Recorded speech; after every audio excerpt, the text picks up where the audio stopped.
Matt Lieto here in Kailua, Kona for the Women's Ironman World Championship and some special editions of the Ironman Insider podcast presented by Morton. We're going to sit down for this episode with Lucy Charles-Barclay, Lotte Wilms, and Marjolaine Pierré and get a little insight as to how those three athletes coming with different goals each are going to attack the race course on Saturday. Our first guest today is none other than Lucy Charles-Barclay, winner here last time we were on the island. How's it feel to be back? Yeah, it feels really special to be back. I think every year I've come here, it always feels special. It's such an amazing place to come and race. Obviously brutal conditions for racing, but you land on the island for like the biggest race of the year, but it still feels so weirdly chilled because it's Hawaii, it's this amazing island. So yeah, it's a mix of feelings, but just really excited to be back.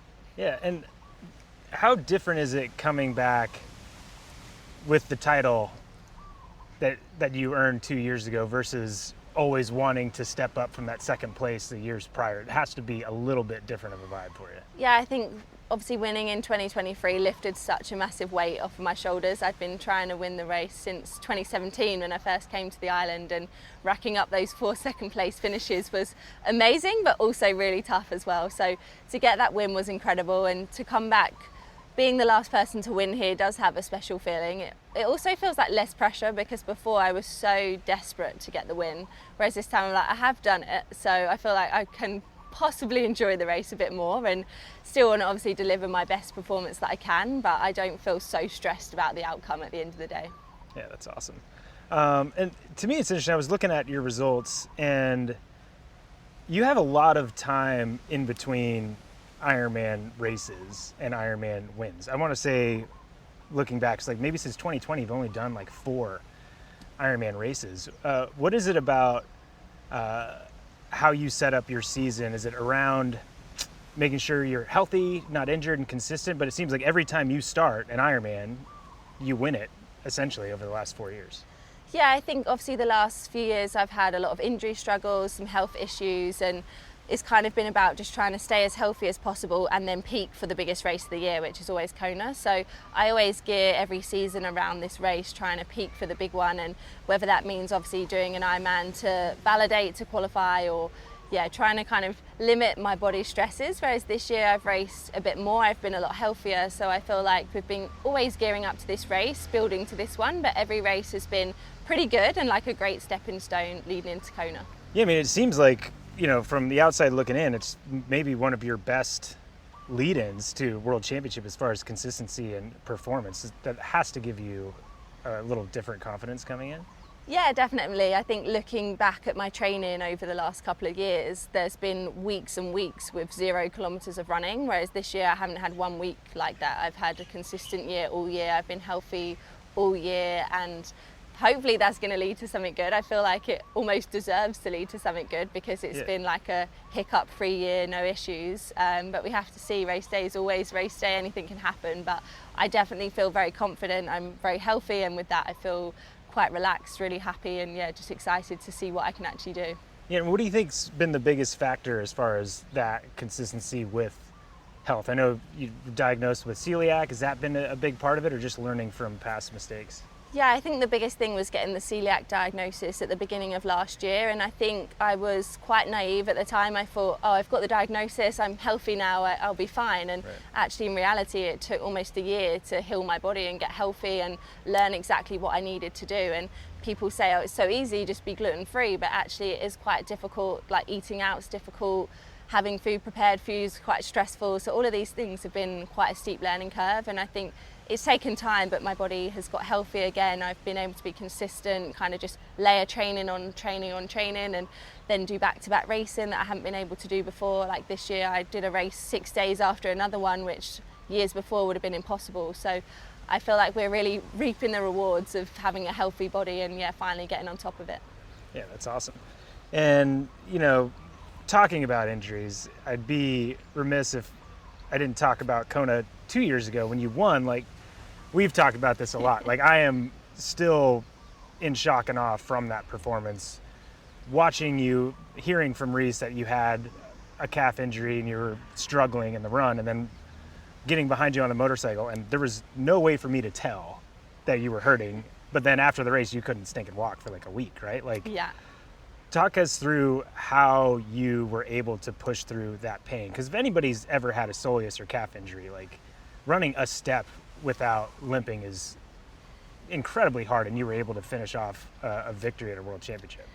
Yeah, I'd say 2023 was one of the most brutal days of my entire life. The race started perfectly. I had a brilliant swim. I felt solid on the bike, and then almost the moment I hit the marathon run course, I felt a pain in my calf, and it quickly was very bad. I think I saw my husband race at mile 2 on the marathon, and I was like, it's bad, it's really bad. And he's like, what? I can't do anything, like she's just in the race suffering. And I think he said the same thing. He was looking at me and he's like, but you're not running any differently, so just keep doing what you're doing, one foot in front of the other. And every single stride was agony, and I was like, I just have to keep going. I cannot be second again. I cannot do this year. Like, this is the best lead into the marathon I've ever had. I must just keep going. And I think it was one of the most brutal things I've ever done, just to overcome that and just keep pushing forward. And I remember saying to myself, well, nothing's going to be more painful than not winning this time. Like, you can't do that again. So it was horrendous. And after the race, when I went and had scans done, they're just scratching their head at how were you even running with this. I basically had torn a 14 centimetre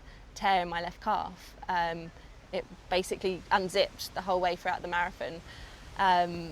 And in that moment, I was like, if this ends your career, but you've won this race, the one you've always dreamed of winning, then so be it. I now feel incredibly grateful that it didn't, and I'm here again, and I feel like I'm healthier and better, and hopefully can deliver a better performance. I mean, I'm pretty proud of the run time I did in that condition, but I'm also quite confident that I could run quite a bit faster than that if I'm not in that level of pain. Yeah, that's crazy. And I mean, for those that didn't see, like, your leg was like black 2 days later. Yeah. Like, often people will like overstate the injuries that they were experiencing in a race, and like there's no doubt that what you went through was ridiculous. Did that reset your like kind of barometer of pain, like now going on in racing, when you are in tough spots, you now look back at like, if I got through that, then... Yeah, definitely. I've been in some racing situations this year where it's been tough. I've been having a battle out there, and it's like, well, nothing compares to how bad that was. Like, I can definitely put up with this. I can push a little bit harder because it's not as much pain as that was. So it's given me, like, I guess, this new mental resilience, but also a new physical resilience to pain that I didn't know was possible. So in a way, it's been like this amazing thing that happened. I wouldn't want to relive it again, but yeah, it's definitely helped me in racing this year. It's funny because usually like that story, those two stories don't usually come together. Like winning the race you were trying to win your whole career and going through a tribulation that teaches you something new about yourself. Usually those don't align together. Yeah, I think like all of the second place races I had here, I couldn't have done any more, and in reality I'd had like a perfect day on paper. I'd just done everything right, and another person won who was just better on the day. Whereas when I eventually actually won, I had an awful experience. I was in absolute agony but managed to get the win. So the feelings don't really line up. I think that's why I want to come back and deliver a performance again that I'm proud of. Hopefully things go well, and then whatever the outcome is the outcome. But yeah, it'd be nice to not have too many dramas out there. Awesome. Well, I mean, this year, like a lot of years, the field is different. A lot of the same names that were around when you raced 2 years ago, but obviously careers continue to move forward, and the sport is just moving, right? So seeing the run times that Laura's had this year, the consistency that Kat's had this year, Solveig Lofstad, so many different challengers for you out there. Does that help you raise your game? Does that help you focus in the year going into this race to be like, man, I gotta bring it? Yeah, it's really exciting. I mean, I've been following the Pro Series this year and seeing the performances that these women are delivering, and it's just incredible to see. And the strength and depth of the people in this race is just amazing as well. We've got women running incredible run times, super strong cyclists, and now there's more depth in the field, so people are filling the gaps that maybe there wasn't athletes there before. So in the swim, for example, there might not be a huge gap with no one in it behind me. There might be more athletes spread out filling these gaps. So that depth leads to better performances. Yeah, no, absolutely. And looking into that, does that adjust your game plan on race day? It's hard to think your game plan would be adjusted because you kind of just go off the front, but...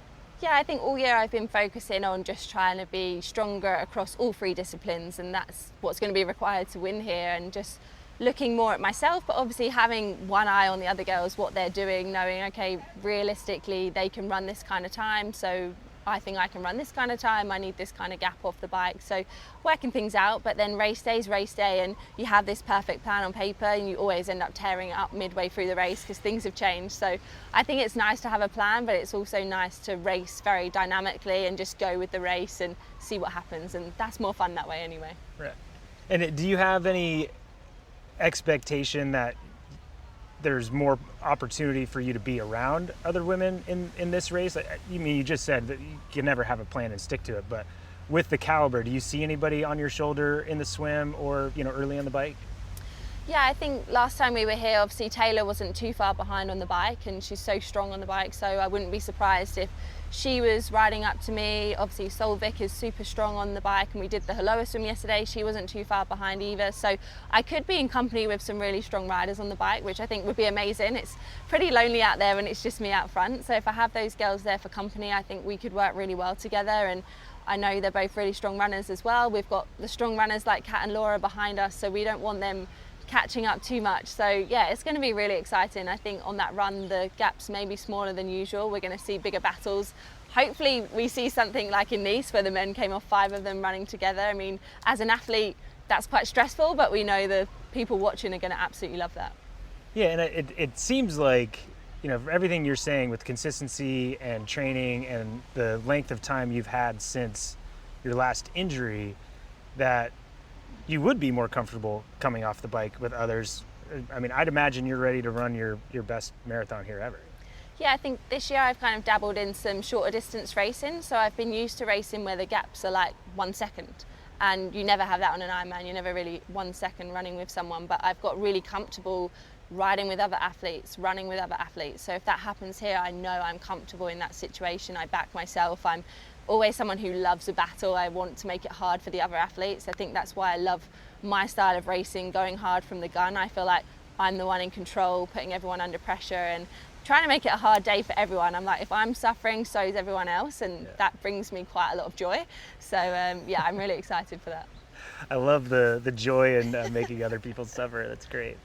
And talking to other women in the week leading up to the race, especially the other good swimmers, they're all like, I don't know, it kind of depends what Lucy wants to do. Like, and talking about the swim yesterday, like it seems like you can get the gap with your get out speed if you want, or you can wait and get it when you want to. How do you continue to be at that high of a level of swimming and improve? Some people think, oh, she's just a good swimmer, but clearly like you're doing huge workouts.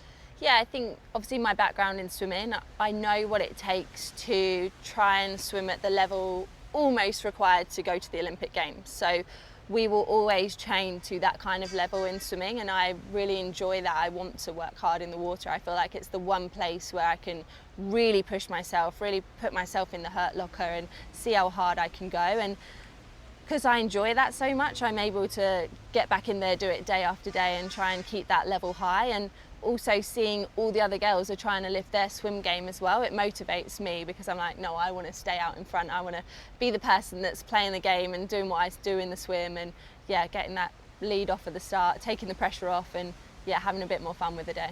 That's great. And in your training, we talk about the physical side of training kind of all the time, but for me specifically, there's got to be some effort at least going into the mental side of things, because you are prepared as soon as the gun goes off to just do it all on your own, right? Does that take do you think a special kind of mental approach leading into a race like this? Yeah, I do a lot of training solo, which I think definitely helps the mental training. I also do a lot of riding indoors, which is mentally quite challenging, especially when it's long intervals indoors, keeping your head down, staying focused, and all of that then I can apply on race day when it's very similar. And I find that mentally that's challenging, but on a race day it's just everything's easier because it's the race. You feel lifted, you've got crowds, you've got that adrenaline, so mentally it's never too difficult in racing. Training is always way harder than anything mentally I experience in a race. And also I think last year I experienced so many times where I didn't make the start line, or I was on a start line with a slight injury, and I was always worried about, oh, how's the injury going to be? Whereas now, if I'm on a start line healthy, I'm like, well, I've already won, and all I have to worry about is swim, bike and run, not is this part of my body going to break down on race day. And that's given me a whole new level of, I guess, appreciation for being healthy, but also confidence in racing to just go out there, have fun and say, you know what, I'm here, I'm healthy, and that's already a win, and the outcome is whatever the outcome is. That's great. And was a lot of that like kind of change in perspective after Nice last year? Because it did seem like you were pretty broken to not be able to start that race. Yeah, I'd say Nice last year was probably one of the worst days of my life. Like being there, knowing I'd come into the race, landed in Nice in this incredible shape, and then 2 days before the race I get injured and can't line up. And for me, knowing what could have been was really, really tough. I think that also on the flip side of that, I learned so much from watching my competitors race. I think whenever you're on the race course, here for example, you don't cross each other very much on the race, but whenever you cross another athlete, you make sure you look your best. Just like poker face, game on, I'm great. And I saw the women out there looking tough, like tired, broken, and I never see that. And I was like, okay, this is a new perspective for me. When I'm out there on the marathon and I'm dying, I can actually picture what they might look like because I've seen it. So for me, that gives me a new perspective, and I hope I can bring that into this race and again give me a bit of confidence when I'm really struggling on that run. No, that's an awesome perspective, and to have the awareness to kind of soak all that in, I think is pretty special too. And you're right, they were suffering out there. I mean, we're all suffering. Yeah. That last 10K, there's no one there smiling, looking great. We're all really just gritting it and getting to the finish line. But yeah, it was pretty incredible to see. I've never seen that, so it was a different perspective. And you were able to see one of your training partners there last year with a fourth place, Marjolaine. You still getting good training time in with her and seeing her like improve in her career? Yeah, I've been training with Marjolaine. We did a good 5-week camp together in Lanzarote, and she's just a joy to train with. She brings this great energy. She soaks up any training she's given. She'll do it even more than the set, she'll do it. So this great energy just to, I guess she's like that young, youthful energy coming into the sport and showing what she's capable of. And she's incredibly strong. And I think if she can do what she does in training on the race course, then she's going to have an amazing day here. So I'm excited for her as well. Awesome. You've been to Kona many times. You've had a lot of amazing races, obviously. Outside of the race course, like what do you look forward to when you come to the island that's not like training and racing? Like we know it feels like a second home to a certain extent. Why is that? Yeah, this is my 8th trip to the Big Island actually. So I raced obviously as an age grouper here, then I supported my husband Reese when he was racing as an age grouper. So I've been coming here so many times, and every time I come here, it just feels so relaxed, so chilled. I think that's what I love. Like you've got the beach, you've got the ocean, swimming in the sea with the fishes, you see the dolphins. Like I just love it. Like I love animals, so the wildlife just brings me something that keeps me coming back, I guess. So yeah, I try and soak up everything that isn't swim, bike, run if I can. There's not much time to do it, but yeah, just feeling relaxed, soaking it all in and having a great time. Awesome. You know, I wasn't sure if I was going to ask this question because it sounds ridiculous, but the memory in triathlon is quite short, right? And even though you've won an Ironman, you won 2 Ironmans in the last 2 years, there, to a certain extent, I think before people got to the island, they like weren't thinking of you as someone around because we haven't seen your name, right? Does kind of somehow flying under the radar, which seems insane that you could, give you a different motivation when maybe more attention's on Kat and Laura right now? Yeah, I think when I was younger in the sport, it really was all about proving people wrong. So if they said I couldn't win or anything like that, it would really motivate me to train. And this year, kind of coming into the race and feeling a little bit like I've been flying under the radar, I just think is where people don't know what Lucy they're going to get on race day. Sometimes I turn up and I've had a big injury and I'm coming back from it. Sometimes I've had a great block of training and I peaked and I deliver my best performance. So I think maybe sometimes that inconsistency in me makes people forget about those great performances that I've had. So I think going into this, they're quietly aware of the other racing I've done this year. Obviously, I've only done 1 Ironman this year. I won it. It was in Lanzarote. It's very tough conditions like here, but it wasn't the field that we have here. So yeah, I'm not sure too much what people are thinking about me, and I don't really worry too much about what they're thinking about. I'm just kind of, again, looking inward about the training that I've done and what I feel I have the potential to deliver on race day, and that excites me quite a lot. As it should. And I think the fact that you can look back and know that you've either won or gotten second every time you've raced here as a pro gives you a little bit of confidence. It's a pretty good track record, definitely. I think I'm used to that post-race, what happens when you get on the podium. So I hope I get to do that again and not experience that. Well, that's awesome. I'd love to see that as well, and appreciate you sitting down and chatting with us. Thanks. Next on our podcast, Lotte Wilms, pretty excited. She's an athlete that always puts herself in the front of the race and affects the race. So how does it feel being in Kona to try to affect the race on Saturday? I didn't know I was affecting the race, but it's nice to hear, I guess. Yeah, I'm looking forward to Saturday. It's great to be back. We just landed today, so yeah, just let it happen all this week. Like, yeah, nothing we can do anymore, really. It's just showing up Saturday and focus on yourself and see what happens. Yeah, and you flew in today, so on the later side, where'd you fly in from? Oh, from Maui. So okay. It was the first time we went to Maui, and we really liked it, actually. We had a really good stay. Isn't it great? Yeah, because we live in Noosa in Queensland, so it's already like warm, but we're coming out of winter.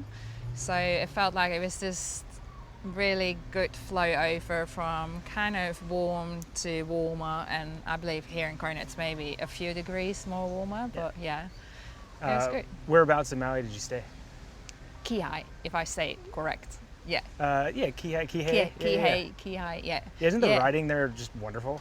It's really good. Like, there's some loops you can do, like you can go up to the volcano, what we didn't do, but Laura, she was there as well and she recommended, so hopefully next year. Yeah. But yeah, you can do like a 4 or 5 hour loop, or you can do smaller loops, you can just do intervals. So yeah, as long as you don't go too late in the morning, because the wind is pretty hard there. Yeah.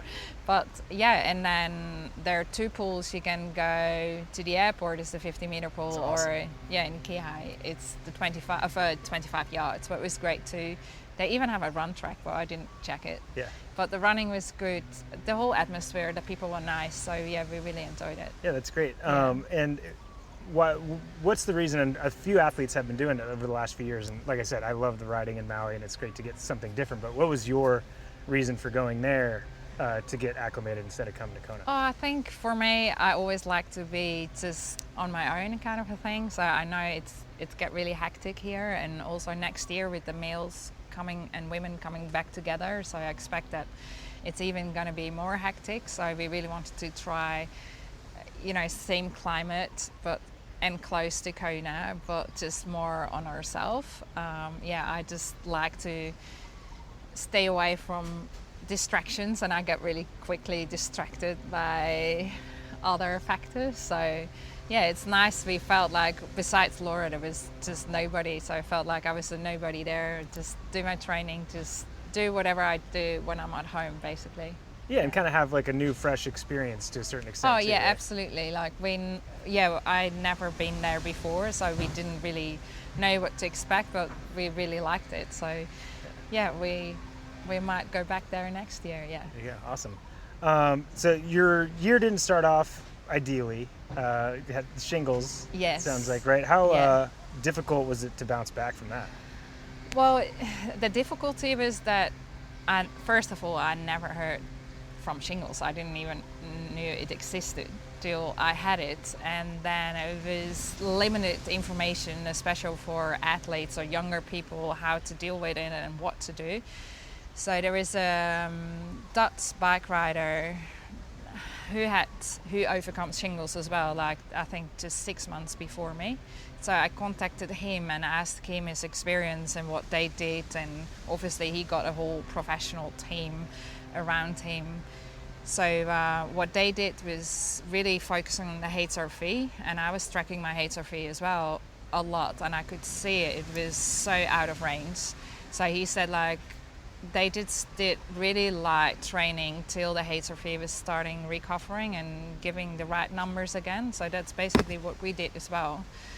and that process took maybe 8 or 12 weeks before that became, it's shingles is hard to explain what it is, but it feels like you get electric shocks all the time. So when I had it, it was from my shoulder, it went from my shoulder all the way down to my hand. So it's like it comes up in one nerve, and that was just the nerve. So that nerve is a little bit damaged. So once in a while, I can still feel it. Oh. So it's like I was walking on the street and a car would come unexpected towards you, and you do like that, like you just have that shake, and then the pain would go like through your whole body for 10 seconds or something, and that took so much energy. It was only for 10 seconds, it would happen like multiple times a day. But yeah, I don't know, after a couple of weeks that settled. So yeah, it was definitely a new experience, not something that I expected. So I think we managed it at the end quite well. It just like a lot of other things came with it. Like I got a lung infection, and it felt like we did Ironman Cairns, what went really well, and then I had a lung infection.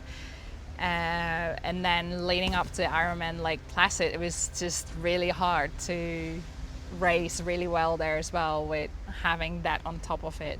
And between Ironman Lake Placid and now, we worked out that my iron was way too low. So they say it's connected with what happened. So yeah, we're still learning really what side effects it's giving me. But anyway, besides that, I'm healthy and happy, and what it is. Sounds like it kind of affects the whole nervous system to a certain extent, right? It does. So it comes from chicken pox. Yep. So if you had that on an early age, so they say you get it from stress so it will come up from stress. So if that's stress like related to mental stress or physical stress, that's not really proven, but last year for me, it was a big year, coming third in the Ironman series. I ask a lot for my body.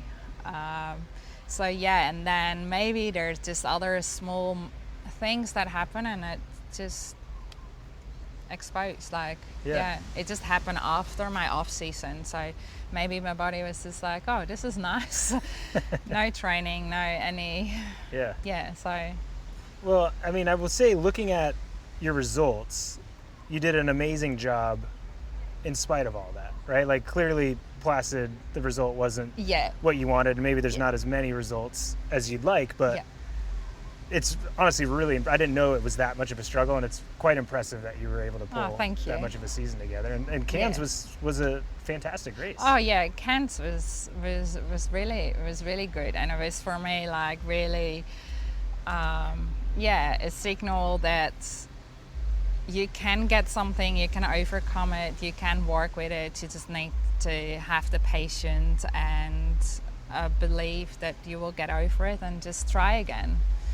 And obviously I'm not in my 20s anymore, so you have like this still like a small time frame, so you still want to get everything out of it, because one day all this, like sitting here with all these people around you, want to listen to your story, obviously that's going to disappear. So we just have to, besides the things that happen to you as an athlete or as a person, you just have to enjoy the moment where you're at.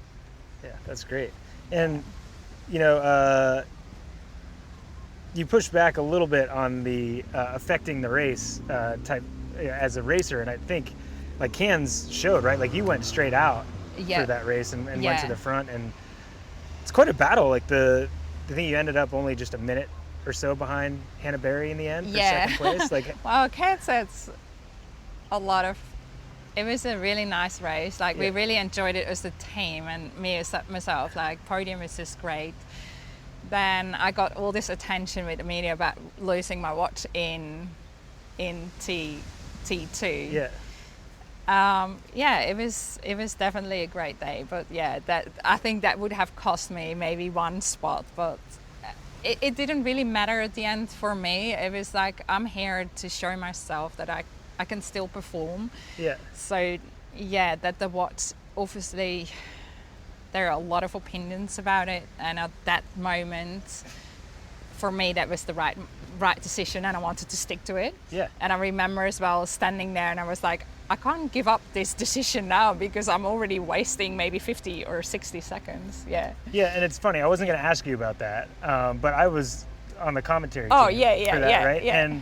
And we did, of course, at first, we're like, wait, what's going on? And me and my co-commentator maybe had a disagreement about it to a certain extent, but yeah, I think you're right. Like, you made that call, and out of those three women, like, it's very clear that you had a specific pace plan, and you were very focused on it. So at the end of 3 hours, what you could have done wrong by not having that, like, that's not up for us to judge or for anybody else to judge. Oh, everyone's got opinions, right? And it makes I think it makes just another story. So everyone has, like, obviously you or who was on the podcast, who was on the live stream, it was Crowy, yeah. He has his own experience of racing, so everybody's got their experience of, like, how would I handle in this situation. So it makes sense. So I didn't feel really defensive or upset or anything. I was like, yeah, it makes sense. Like, you all put yourself in that situation, and what would you do? And later on, it's when you get to the finish and you look on the paper, you might have said, like, oh, maybe should have done it this, but you don't really at that moment the outcome. And the funny thing was that my coach said before, he said, one thing you need to learn is that if you make a decision, to stick to this decision. So that was like, that was so in my head. And and I think for me, swimming is, I'm a swimmer for 30 years, so for me in swimming it doesn't really matter what there happen. I can make turns, I can turn it around. But in running, for me it's still hard to know what really my pace is. And he told me before, he said, look, you have been running too fast, even if it doesn't feel that fast, so try not to. So I was like, it was just in my head. So yeah, for me, it was the most common sense decision at that point. No, I think it's great. And again, it's each race is preparation for the next race. Oh yeah, absolutely. Right? Yeah. So you were able to learn something instead of being done with that race, being like, I don't know. Like, you can look at the timing mats or whatever. But and coming into this race, you've got experience at World Championship. Obviously, you were 8th in Nice last year. What are the goals, and are you feeling like you're kind of through some of those struggles and you're going to be able to try to match that finish? It's really hard to say. I think saying something about outcome is always really hard. But my goal is definitely to focus on myself and focus on what I want to achieve. Like, first of all, I want to finish this race. Like, if I look back on what all happened this year, then that would be great. But obviously, you're not training for a finish line. You train to be the best. Like, we all want to win. And I would love to win, of course. But yeah, the goal for me is just focus on the things that we have in our plan, and then after the race we will see where it gets me to. Awesome. You're one of the strongest swimmers in the sport, as you said, swimming for 30 years. This feels like a year where there's more strong swimmers than I can remember. Absolutely. Is it crazy? It's absolutely, like, you can see, especially this year, like, Lucy, she's in a great form, but you can still see, like, because she's racing that much this year, that in the T100s or in the other races she has done, someone is coming out with her out of the water. And I remember when was it, St. George 70.3, was maybe 3 years ago. I think I was the first person, or one of the first persons that came on a big stage together with her out of the water, and that was like something like, oh wow, there's someone else there. Yeah. But now it seems like there's 2, 3, 4. So yeah, that group is getting bigger, and it's interesting. It's just different dynamics at the start, for sure. You need more speed. I've been trained since I started triathlon, and that's now 8 years ago. I have done all my swimming by myself. Only this year, because of the shingles, really, I needed to get a motivation to be with other people again, and to get motivated to get back in training. So I joined an open water squad in Noosa, the famous JR one. But I always like kind of, oh no, they're too strong for me. So yeah, I'm really excited. Like, the numbers are great in training. I'm still doing the numbers as when I was 20. I'm 41 now. So so hopefully it will pay off. Hopefully, I mean, the win of it is that I just enjoying it. I enjoy first, I always said after my swim career, I never get out of my bed anymore at 5 o'clock in the morning or before. Like, this is done. I've done it for 20 years. And now I'm 3 days a week. I'm happy to be there at 5 o'clock in the morning at the pool deck and chat with the new generation. Like, actually really enjoy it, because there's so many young girls there in the team as well. I can give them some advices, and they can still push me. So yeah, it's actually really, really enjoyable, and I have a really good bond or created with JR as well this year, and he's 87 and he's still so switched on. And it's interesting because my grandma is 87 as well, and she got Alzheimer, and this year got really bad with her, like worse with her. So you can just see the difference, and it's amazing that he still is so committed to his athletes. It's still a legend. Oh yeah, absolutely. Like, you just do what I say. That are his words, and that's exactly kind of what you do when you jump in his lane. Yeah, that's great. With Lucy, some other women that I've interviewed that are in that chair that are great swimmers as well are like, no, let her do her thing, and maybe some are hoping that they can possibly hang. And how hard is that, and is that a goal? And maybe is it harder? Like, for the last lot of years, we've had like Lauren Brandon to be another horsepower to try to stay with and hang on. Like, how hard is it, and how good of a swimmer is Lucy? To be with Lucy, you have to have a lot of speed in the start. I would say between the 400 and 800 meters, you have to be on point. And then you will see it will drop off. But if that's, you can't completely focus on it, because obviously you have to work with your own speed and your own situation, and it's like it's not a beach start, so it's like just a deep water start. A couple of 2 years ago, I was struggling with the surfboard that was in front of me, for example. So you have to get really comfortable with uncomfortable situations, and I think in St. George I did that really good, was that I didn't have the best position, but I was just like, first boy, I'm just gonna do my own pace. And you can see in that race that she was like maybe 100 meters up front of me, but I swam slowly up to her. And so yeah, there's definitely possibilities. It excites me to see if it's gonna happen or not. And you definitely need to have that speed, but you need to hold your form for that amount as well. I think if your swim is not as good for like 4K, but for only 800, it can kill you for the other 3Ks. And then you might hold on to her or to me or to another good swimmer, but then you're just blow up and all waste of energy.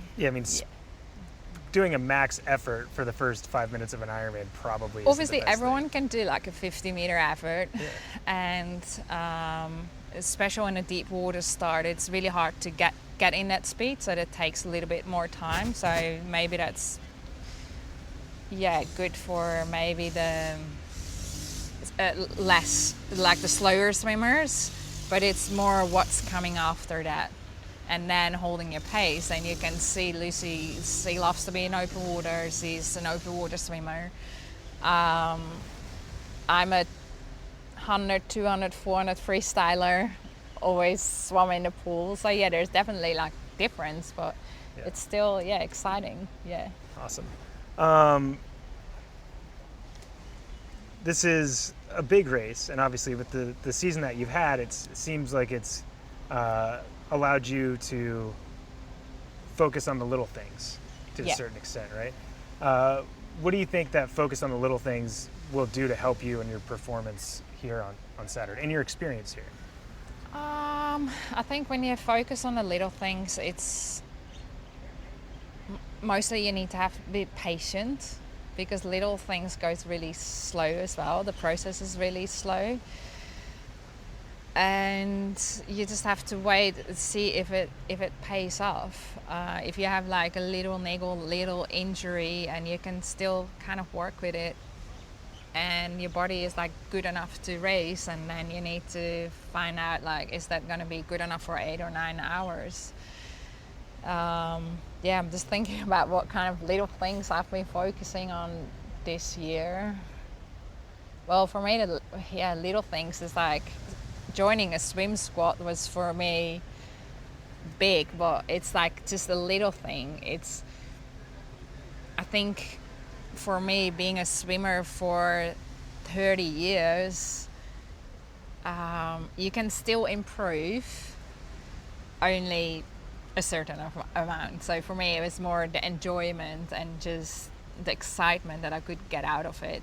I don't really believe that particular programs would make me more faster or better. It was just to be around with the squad and just get 7Ks or 8Ks of training in just a little bit easier than you just like in your own head all the time. Yeah, new stimulus. It's right? a new stimulus. Yeah. So I was really happy I had that kind of still in my back pocket, kind of waiting for like, okay, if I really need this extra stimulants, then we go for it. That's great. I love the energy that you have coming into this race, and you always have a smile on your face and are excited. How much do you love the sport? I think it's a great sport. Like, what I love about it is that I'm coming from a swim background, so in swimming, age groupers, for example, or the general public is not so much involved in swimming, and you've been told, like when I was 20, it was like, are you still swimming? So they were like, are you still swimming? You're old. And I think in this sport with triathlon and the way how Ironman or how it's been built up is that so many people can do it. So if you want to get out there and want to get fit, or you want to work on something, you can do it. It's not limited to only a handful of 60 pro women. Like this weekend, there's so many women come there with a story. Like everybody got a story and everybody got a reason why they're doing it. And I think it's great that we have something like that in the world, that it motivates people to get out of the door. Yeah. That's great. Yeah. What are you most excited for on Saturday? Ooh, really good question. I'm excited. I think I'm excited for every discipline. Like, I'm excited to see where my swim is at. I'm excited. I have all new equipment with the bike, so I'm really excited. Like, okay, how is that gonna work out? And then on the run, I've been working on my run form, and I'm like, okay, it's so good for me to have a focus in the run, so I don't get overwhelmed of like, oh, it's 42k. So I'm excited, like, how long can I hold that form in this heat? Like, what can we do again after 2 years here in Kona? Not only me, I'm excited. Like, I think we women, we have grown pretty a lot in the last 2 years. It feels like we have like a double profile nearly. Like 2 years ago, it was like I could look at the start list and I was like, oh yeah, there are like maybe 10 potential women who can win this, and now I'm looking at it and I'm like, oh, there are maybe 20 this year. It's exciting just for all of us, I think. Yeah, that's great. Well, I can certainly tell that you're genuinely excited about it, and I'm excited to watch you race on Saturday, and no doubt that we're not going to have to talk about your watch. Oh yes, you can have your watch on. Well, the good thing is that I changed it to a pink band, and the other one was a green band, so that's why I couldn't. It dropped in the grass, so I couldn't see it in the grass. Yeah, I changed a little bit. So we've got it covered. We got it covered. Yes. Awesome. Thanks so much, and best of luck on Saturday. Thank you so much. Thank you.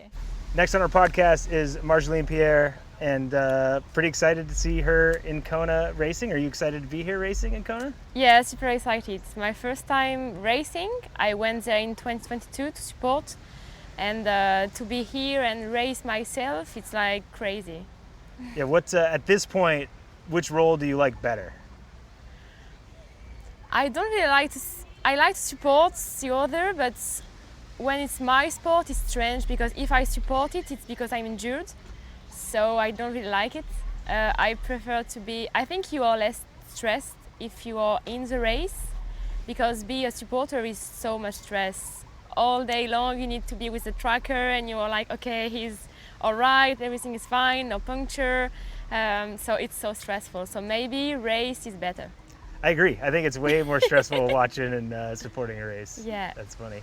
How long have you been out on the island?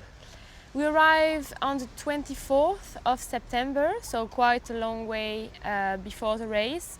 I think it's so much important to be habituated with the jet lag and the long travel. The time zone is like so hard and tough to deal with when you arrive from Europe. Is it like 12 hours? 12 hours, yeah. The worst. Yeah. So you want to sleep in the middle of the afternoon. It's super difficult when you want to have a call with your family and friends. You need to really be like flex with the hours. So yeah, it feels like we are on another planet for Europe. I believe that. But growing up on Reunion Island, is it similar at all? The same. To be honest, it's so much like the same. I think the only difference is like people here speak English, which is normal. In Reunion Island, it's like French island, but like it's so identical to here, and it's crazy to race and have all this emotion from my childhood. So it's really powerful, I'm sure, for race day. Yeah, that's cool. Now I want to go to Reunion Island. Yeah, you need to. Yeah. It's like so cool, really. It's like peaceful, you have good vibes, and you can chill with the lagoon, and you can have swim. You have maybe more road to go for a ride, so maybe you have more option to ride on. Here it's like a highway, so you have a lot of car, which is normal, but in Reunion Island you can have like more peaceful roads to run. And you have Le Grand Raid, it's a big race with a lot of trails. So yeah, it's super famous in the trail world. But the fruits, everything is the same. You have big poke bowl with tuna, and it's fantastic. Yeah. Oh, that's great. That's great. So it sounds like it feels like a hometown race to some extent? Yeah, I think the hometown race suits me quite well, like last year in Nice. Yeah. So I'm gonna say yes. It's gonna be like my Reunion Island race, and it's gonna help me on race day. Yeah. Your race last year in Nice was definitely one of the breakout performances, right? I'm sure you knew you were capable of that, but maybe it surprised some of us. How did it surprise you at all, that result? And how much are you looking forward to maybe trying to back that up this weekend? Yeah, for sure. When I spoke to you last year, I didn't really expect that. I knew I know how to be strong under pressure. I like the pressure, and race in your hometown is really tough because all your family, friends are here and they want you to perform. But you always want to perform, but you have so many other ingredients like who needs to be perfect, so it's really difficult. I love to climb. I was sure it's gonna be a good day. You need to have some luck to have the perfect World Championship. I had some luck, to be honest, with Annie Hogg, who get a puncture, and Lucy Charles, who DNS for an injury, so I knew the dynamics were not the same as Saturday.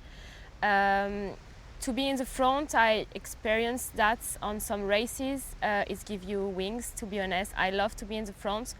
I'm not from a swim background, so I'm not always in the front, but in Nice, to be in the front like this was really amazing, yeah. So yes, a big memory, and for sure it's gonna drive me through my career. Yeah, and give you confidence coming into the race here on Saturday? Not really, because it's like another world champ. I feel like it's a new one, like the first one here. Nice was special. It was just one time in history, so it was great to be part of it. I was so much afraid with the downhill, so I'm glad that we don't go back again because I really didn't want it to practice a downhill. I'm so afraid. So I'm super happy to start here, to be. It's my first one, and when you get older and older, you have not much more first one. So I'm super happy to be able to say it's going to be my first World Champion in Kona. Yeah, that's great. And you should have some confidence, obviously, with that race last year, but this year you had two big wins. That's got to make you feel like you belong at the front of a World Championship. Yeah, I think like I didn't really expect this win this year, so it was fantastic. I won in Aix-en-Provence where I studied, so again it's like there is an history in Aix-en-Provence, so I always need to have something more than just the race. I need to really feel the race, to really be straight with the race and like feel the emotion and feel something different than a location I don't really know. So I really need to have this emotion when I race to really put a huge performance. You need to be fit and you need to be much more stronger in your head, and be in a city where I know and I have memories help me so much to be stronger in my head. So I think, yeah, their win were really mentally too. That's awesome. Yeah, very impressive. And obviously, you know, you had that good result last year. Obviously, those results this year, and you know, you had a coaching change over the last year of Reese Barclay. Has that helped you? You know, training with Lucy a little bit in training camp, and obviously being coached by Reese, has that helped your career a bit? Yeah, Reese started to coach me last year in April, May. So in Nice, he was already there. Yeah. I'm gonna say it's a huge confidence to be able to train with a world champ. Lucy is like a class athlete in every point, as a person, as an athlete too. I think this gives me a lot of confidence because I can see how you can go through a career and how high and low can help you to grow. I think this with Lucy. Reese is really an amazing coach. He helped me a lot to. I think he took me, and he don't want to be like Lucy. He really take me as Marjolaine, and that's what I like because I'm not like Lucy. I'm a really fan of Lucy, and I think I started triathlon because of her. So that's really special to be able to train with your like role model and be like, okay, we're gonna go on the same everything with her. So it was truly special. But what I love the most is that Reese take me as Marjolaine, and he don't want to create a mini Lucy. So it's really nice to be able to have a coach who help you to elevate your performances with your strengths and weakness.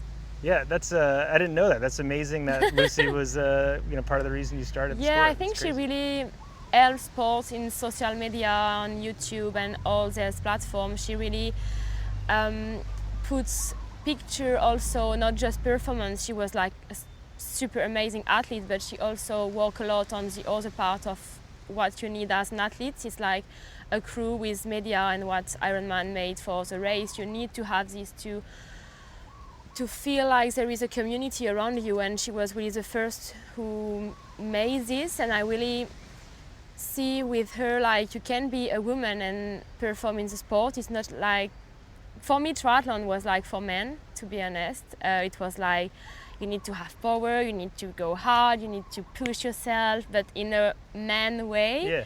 So to have Lucy as a role model who were always like classy and elegant, it was like for me, maybe I can go in this sport and push myself super hard but still be me, and it's a woman at first. Oh, that's so great. And I imagine obviously what you've, we'll pause for a second. This is a good song actually. Yeah.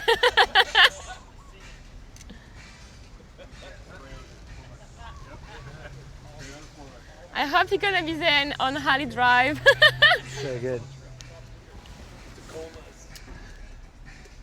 Oh, he's stopping now, of course. It's the best song we've heard. It is actually. It is. Here at the top. Yeah, it's good. It's a good system. Obviously, training with Lucy is one thing, and having that experience to be training with a role model, but her mental game and Reese's mental game is so strong. That has to be a huge help. Yeah. For sure, I don't have the level of Lucy. Like, if you go for a swim with Lucy, like even Clément struggles sometimes, so it's super tough to train always with her. We have different schedule during the year, so I think we are both with Reese too smart to don't do the same every day and be like glued together. We know we need to push ourselves together, or it's helpful sometimes to go in the water when you're a little bit tired and have someone to help you to like wake up quicker. But yeah, for sure, what impressed me the most is how Reese and Lucy can go through the low they had during the career of Lucy. Made 4 times second place. It's like huge result, but you don't have that win who really changed something. So train like her every year to try to improve. It's like so amazing because she really pushed herself a lot, and I think mentally it's helped me a lot to love more suffering. I love much more now to suffer, because I know when you pass that suffering, you know you are on the flow, and it's where magic happens. And I really want to be in that flow. Sometimes when you're in that flow, you're in your bubble and your own space, and you just push yourself so well. And I just want to have this. I think it's the most powerful, and I just like this flow when you're suffering, but in a good way. That's amazing. I've never heard it put that way. I'm going to write that down. That was perfect. Yeah, I like to write down what I experience on races, when it's a good result or a bad one. I know I need this. I need to suffer. It's like on the start on the swim, like you suffer for like 400-500 meters, and after you are in the flow and you're like, oh, that's smooth, I'm on the feet, and it's like amazing. And I really feel it, especially on the run. When you start after the bike, you're like, where is my legs? Like a big chamallow, and you're like, okay, I'm gonna handle it. And finally you push through, and with other people, with good music, you go in your headspace and you are in the flow, and it's where magic happens, really. That's amazing. You seem to be in the flow last year in Nice. Obviously, with that climb on the bike, you got in the groove pretty early, and pretty aggressive early. Do you expect to be aggressive on this bike course, or is this that's a no? I was exactly in the flow. Like, I know even if it's a long day on Ironman, you need to start. Like, it's like everything. You need to make the first step, and you need to go and to put on the machine. So I knew I need to start, and I watching anything. So Clément told me you need to stay at this power and try to be smooth with the power. And I was like, I don't care really much. I just want to go and start the race and enjoy it. So I went like maybe too much fast on the first climb, and after I settled in a pace. But I'm sure it's helped me to be like I were in Nice, because I really be able to push on, and after I was on flow, like I was just flying, and I was not amazing when I jumped on my bike, but I pushed through the pain, and after when you get that flow, it's just like you fly. Awesome. So we'll be watching for some flow maybe later in the bike ride. Yeah. I know you need to start here, like in town, you need to really like push to be able to settle in after. And after when you find that flow, you need to wait. And I know you need to wait after like 120K because you can have a headwind when you go back here, and it's where you can make huge gap, and you have a marathon. So when I came here, I just saw Energy Lab, and I didn't really thinking it was like went back, go down, go up. For me, it was just like you turn left directly, you go down and you go up, and it's finished. So maybe I need to have a look there to be ready. It's a little longer than that. Yeah. It's a little longer than that. That's okay though, you'll figure it out on Saturday. Yeah. The run is often where first timers struggle, and it's maybe because the run course is hard, but it's because of all the other things that we talked about that happened before that. It seems like you being so used to the environment, feeling like it's where you grew up. Do you feel like this gives you an advantage where you're feeling pretty good in the heat, and it's, obviously you have to be cautious still on the run, but feel comfortable here? I grew up with the heat. Like I started to run in Rayon Island with the cross-country stuff, with athletics, track and field. And when you have your final at 3 p.m. in the afternoon, it's like boiling, and you need to be ready for it, and you don't really feel it because you sleep, you eat, you do everything. And I remember in my school there was like no fun, anything, and you need to be like ready to catch the lesson that the teacher gives you, and you are like just boiling on your chair. So I know how to deal with that. I like the heat. To be honest, if it was a world championship, like in Norway, in the cold water, and with like in St. George one year, it was like so freezing. And this race, I don't really like them. Like it's not possible for me. But the heat, I prefer it like 100%. And I think you need to work for it. So I made a lot of heat session, but it's something I'm not afraid of, and I prefer it than the cold.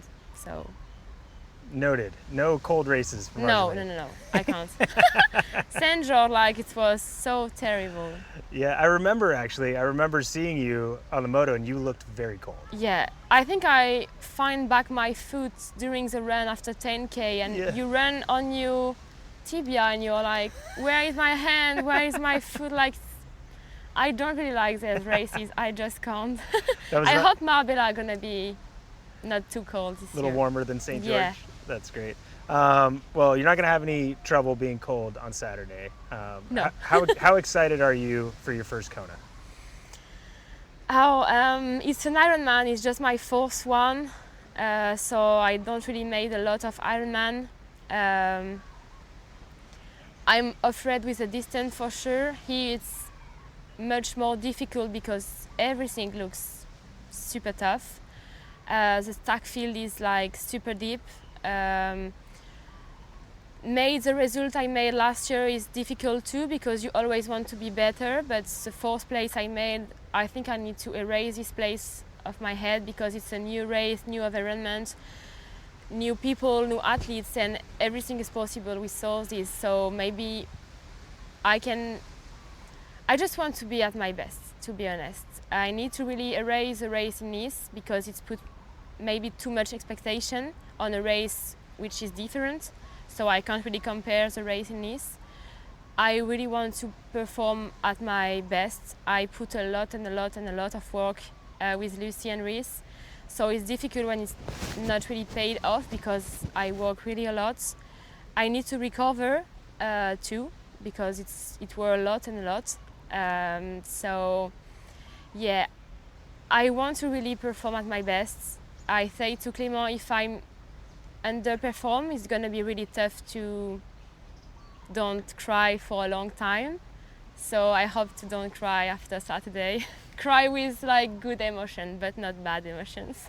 Yeah, I think that's great. I think that's a good approach, but I will say you surprised yourself and me last year, and I don't expect anything else on Saturday. So that's awesome. Thanks so much for sitting down and chatting with us, and best of luck. Thank you very much. Great stuff from those three women. Definitely different approaches. You got Lucy Charles-Barclay. She's going for the win, no doubt. Marjolaine says she's here, to have the best experience that she can, but I think she might surprise herself. And Lotte Wilms coming through some trials and tribulations of the year, definitely gonna do her best to have a solid result, and I think she might surprise us as well. Be sure to keep an eye on this space. More podcasts coming to you from Kailua Kona this week at the Ironman World Championships and the Ironman Insider podcast presented by Morton. Again, I'm your host, Matt Lieto. Thanks so much for listening.